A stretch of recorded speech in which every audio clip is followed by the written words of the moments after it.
Here is what happened in aviation news this week. Hey guys, my name is Katie, and this is a new segment that I'm going to do weekly, which is aviation news updates so that you can get all of it in one place and stay up to date on the industry.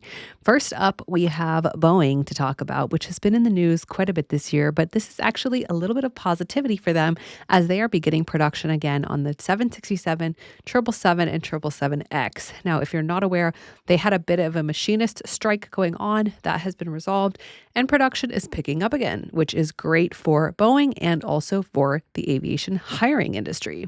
A lot of the airlines had stopped hiring because they didn't have planes getting delivered. So they said, we're going to stop hiring until January of 2025. And with that right around the corner, we now are seeing that maybe they'll pick up the hiring as well for pilots coming up in January. Now, the second piece of news this week is a little bit sad and kind of shocking. It's about that crash that was from Azerbaijan from Russia, where people were not sure what had happened. Aviation experts were saying maybe weather because the plane had begun to divert before it went down. And now we have aviation experts saying that Russia's air defense firing likely took this airplane down. Now, this is not the first time that Russia has taken down a passenger jet. In September of 1983, the Soviet Union shot down Korean Air, and unfortunately, nobody survived that crash. The Azerbaijan crash, there have been survivors, and obviously a lot of people did not make it, and a lot of people are hurt. But this is just kind of shocking to see that the speculation and the latest update from this week is that they think that Russia shot this plane down. Now, the third piece of news, I got to give a little bit of backstory. So if you're not aware, the FAA in their latest reauthorization act did something really, really bad for pilots.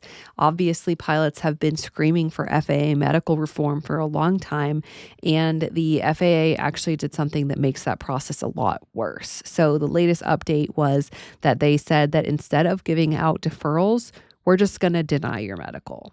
So pilots were saying, can we please have FAA medical reform? And they said, best we can do is deny more medicals. So the FAA was basically trying to reduce the backlog of all of these deferrals that they have to work through. I get what they were doing, but this just is not the way to do it. And this is really going backwards from what we've been asking for. So they basically say, now you got to just come to your medical with all the documents you need if you have anything new to report. But obviously the problem with that is we never know what documents they want. It's kind of this crazy game of what are you going to make me do? What tests are you going to make me do? And we don't know till we go what specific tests the FAA is going to want. So this obviously just does not make any sense. But the news update is that NBAA, AOPA, a lot of these other aviation organizations have come together and basically told the FAA what I just told them, which is, you're really screwing pilots here. And why are you doing this when we're asking for medical reform? So the FAA has listened to that and they have halted this. They're going to look into it more. And that's really good news.